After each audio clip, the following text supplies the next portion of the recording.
আসসালামু আলাইকুম প্রিয় দর্শক, অন্নমঞ্চের আলাপচাইতে আপনাদের সকলকে আমন্ত্রণ জানাচ্ছি। আজকের আলোচনা বারুইপুরের ঘটনা নিয়ে। আপনারা বলুন তো, অপরাধের কি কোনো ধর্ম হয়? একজন ধর্ষক বা খুনির পরিচয় কি তার ধর্মীয় পরিচয় দিয়ে নির্ধারিত হবে, নাকি তার পরিচয় কেবলই একজন অপরাধী? পশ্চিমবঙ্গের বারুইপুরের ঘটনা আপনাদের কাছে নতুন করে বলার কিছু নেই। একটি নাবালিকা কিশোরীকে গণধর্ষণ ও হত্যার ঘটনায় আজ পুরো রাজ্য স্তব্ধ, শোকার্ত। কিন্তু ঠিক এই আবহেই ওপার বাংলায়, মানে বাংলাদেশে বসে একদল তথাকথিত সাংবাদিক এবং উগ্রপন্থী সংবাদ মাধ্যম এই মর্মান্তিক ঘটনাকে নিয়ে এক নোংরা খেলা শুরু করেছে। আমার দেশ পত্রিকার মতো জামাত ঘেঁষা সংবাদ মাধ্যমের আজকের হেডলাইন কি দিয়েছে জানেন? তারা লিখছে, জনরোষ ধামাচাপা দিতে মরিয়া শুভেন্দু সরকার। আমরা এই বিষয়টা নিয়ে কিছু কথা আজকে বলবো, এবং সেই কথা বলার আগে আর একটা ছোট্ট স্কুপ নিউজ আপনাদেরকে দিয়ে দিই। আপনারা জানেন যে এই ঘটনায় 3 জনকে গ্রেপ্তার করা হয়েছিল এবং প্রথমে গতকাল আরো একজনকে গ্রেপ্তার করা হয়েছে, মোট 4 জন। এই 4 জনের মধ্যে একজন অভিযুক্ত যে ওই মেয়েটিকে নিয়ে গিয়েছিল, রাস্তায় থেকে ডেকে নিয়ে গিয়েছিল ওই ধর্ষণ এবং খুনের জায়গায়, এবং যে একজন প্রধান অপরাধী সেই প্রভাস মণ্ডলকে নিয়ে গতকাল রাতে পুলিশ ঘটনার পুনর্নির্মাণ করতে গিয়েছিল, এবং রাত প্রায় 1টা নাগাদ গিয়েছিল যা খবর পাচ্ছি। সেখানে গিয়ে পুনর্নির্মাণ করবার সময় রাতের অন্ধকারের সুযোগ নিয়ে সেই যে অপরাধী প্রভাস মণ্ডল, সে তার কাছে যে কনস্টেবল ছিল সেই কনস্টেবলের রাইফেল কেড়ে নিয়ে সে পালাতে যায়, এবং সে যখন পালাচ্ছে সে গুলিও পর্যন্ত চালিয়েছিল। এই খবরটা কিন্তু পাওয়া যাচ্ছে, যদিও সে গুলি কারো লাগেনি। কিন্তু যখন সে পালিয়ে যাচ্ছিল তখন পুলিশকে বাধ্য হয়ে গুলি চালায় তখন, এবং সেই গুলিতে সে আহত হয় মারাত্মকভাবে। তাকে হাসপাতালে, বারুইপুর হাসপাতালে নিয়ে যাওয়া হয়। সেখানে গিয়ে তার মৃত্যু হয়। তাকে বলা হয় যে ব্রড ডেড, অর্থাৎ মৃত অবস্থায় আনা হয়েছে। তার মৃত্যুর খবরে পেয়ে এই প্রভাস মণ্ডলের মা, তার নিজের মা বলেছে, আমার ছেলে যে মরে গেছে, তাকে মেরে ফেলা হয়েছে, এর জন্য আমার কোনো দুঃখ নেই, কোনো অনুতাপ নেই, ভালো হয়েছে। তো এইবার আসি, এই খবরটা দিয়ে আসি এই ঘটনায় বাংলাদেশে কিভাবে এইটা নিয়ে রাজনীতি শুরু হয়েছে, এবং এই রাজনীতির পেছনে সেখানকার হিন্দুদেরকে সবক শেখানো, তাদের উপর নতুন করে আক্রমণ করার একটা প্রচেষ্টা যে তৈরি হচ্ছে, সেটা নিয়েই এখনকার এই আলোচনাটা করব। সেইটাই উদ্দেশ্যেই কিন্তু এই প্রচার, সেখানে অপপ্রচার শুরু হয়েছে বাংলাদেশে। পুরো খবরটার দিকে তাকালে আপনার গা শিউরে উঠবে। কিভাবে একটা চরম অপরাধকে, একটা বাচ্চার মৃত্যুকে সাম্প্রদায়িক উস্কানি দেওয়ার হাতিয়ার বানানো হচ্ছে বাংলাদেশে। নিহত মেয়েটি মুসলমান আর অভিযুক্তরা হিন্দু। প্রসঙ্গত বলে রাখি, এইটাই হচ্ছে ওদের প্রোপাগ্যান্ডা ছড়ানোর জন্য যথেষ্ট। কিন্তু এই প্রসঙ্গে বলি যে চতুর্থ যে গ্রেপ্তারিটা হয়েছে সেটা কিন্তু একটি মুসলিম, এই ব্যাপারে, এই খুন ধর্ষণের মামলায়। যাই হোক, আমার বক্তব্য সেটা নয়।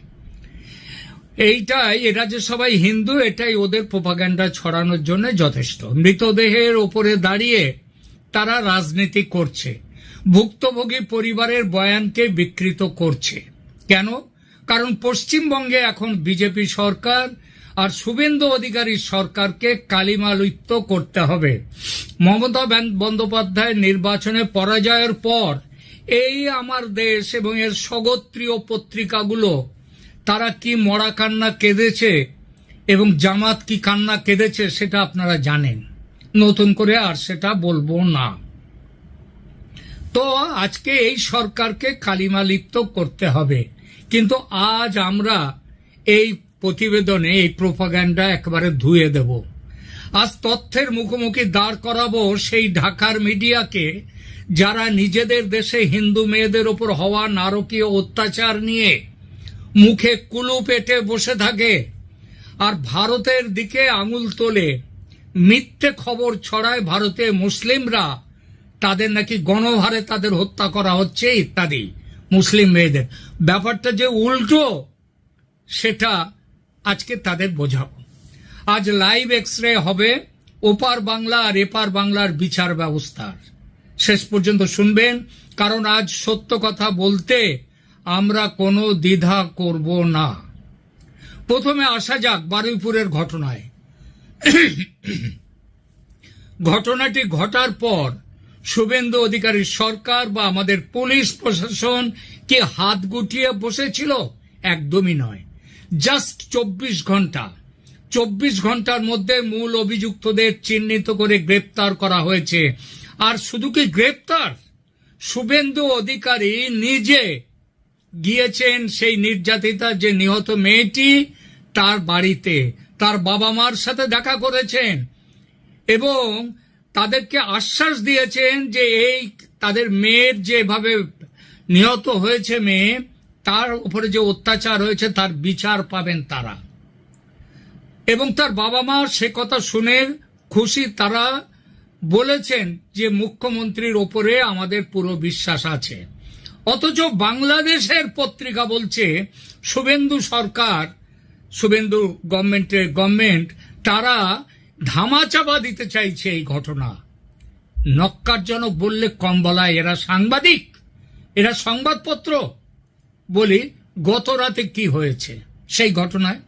আইনের শাসন কাকে বলে তা গতকাল রাতে বারুইপুরের পুলিশ দেখিয়েছে। আগে যে খবরটা দিলাম, ঘটনার পুনর্নির্মাণের জন্য যখন প্রধান অভিযুক্ত প্রভাস মণ্ডলকে নিয়ে যাওয়া হয়েছিল, সে পুলিশের বন্দুক ছিনিয়ে নিয়ে পালানোর চেষ্টা করে, আর পুলিশ প্রশাসন সেখানে দাঁড়িয়ে তামাশা দেখেনি।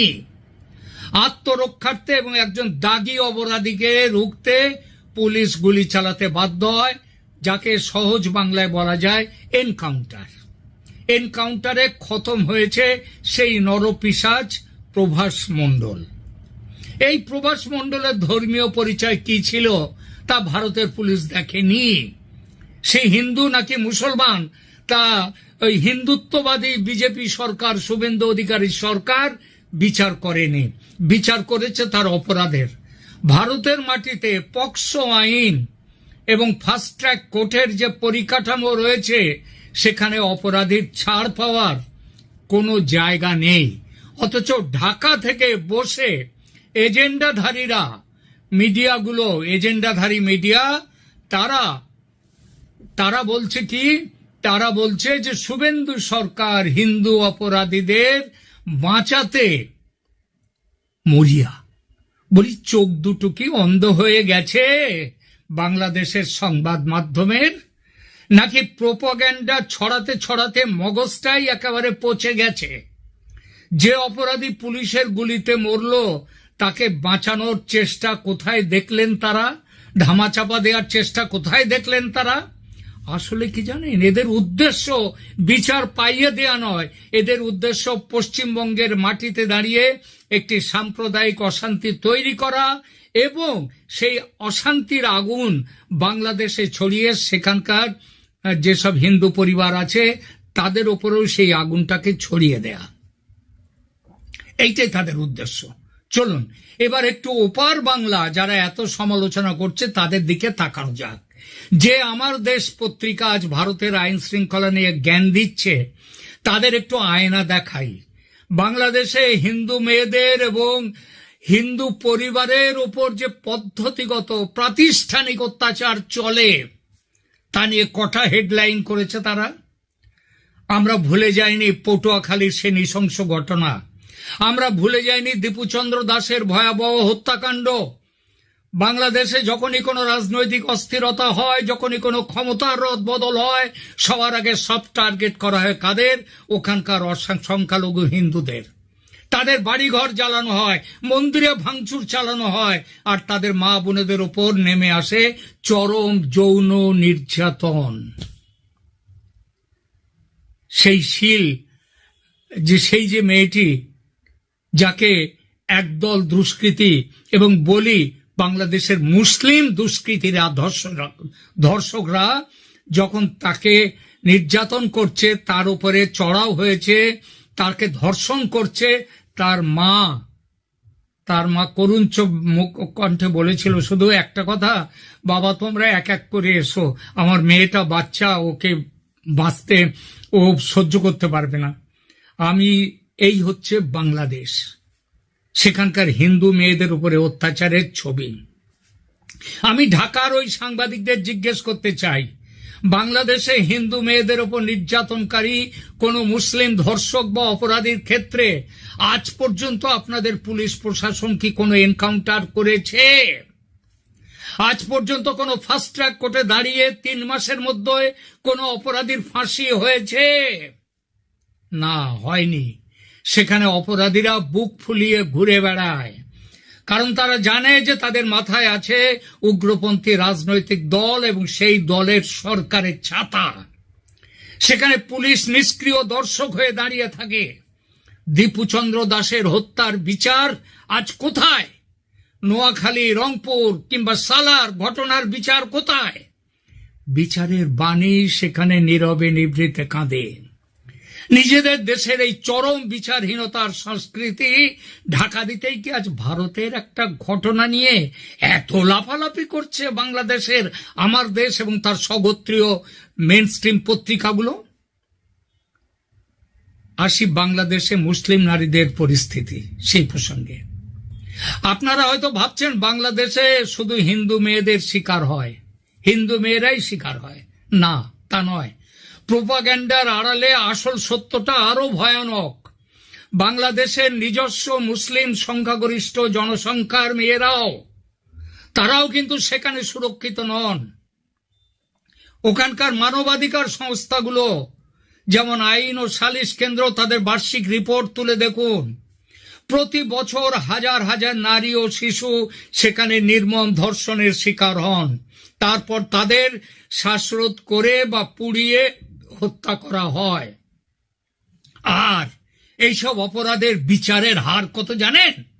বাংলাদেশে সরকারি এবং বেসরকারি বিভিন্ন সমীক্ষা বলছে বাংলাদেশে নারী ও শিশু নির্যাতন মামলায় অপরাধীদের শাস্তি পাওয়ার হার 1% কম। 1%, ঠিকই শুনেছেন, মাত্র 1%। তার মানে 99% ক্ষেত্রে অপরাধীরা কোনো না কোনো উপায়ে পার পেয়ে যাচ্ছে। রাজনৈতিক প্রভাব, টাকার খেলা কিংবা তদন্তের চরম গাফিলতি কিংবা সেখানকার পুরুষতান্ত্রিক শাসন ব্যবস্থা, এই হলো ওপার বাংলার বিচার ব্যবস্থার আসল কঙ্কালসার চেহারা। যে দেশের বিচার ব্যবস্থা নিজের দেশের মেজরিটি বা মাইনরিটি কোনো মেয়েরই নিরাপত্তা দিতে পারে না, যে দেশের 1% অপরাধীও শাস্তি পায় না, সেই দেশের উগ্রপন্থী মিডিয়া, আমি এদেরকে বলবো এরাই উগ্রপন্থী আসল। এই মিডিয়া আজ ভারতকে মানবাধিকার আর আইনের শাসন শেখাতে আসছে।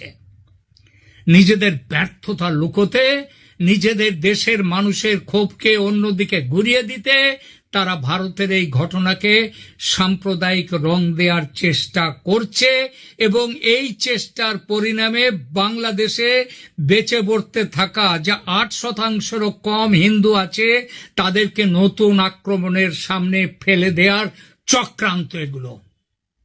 অথচ একবারও এরা বলে না 1971 বাংলাদেশ যখন স্বাধীন হয়েছিল সেখানে 23%-এর উপরে হিন্দুরা ছিল।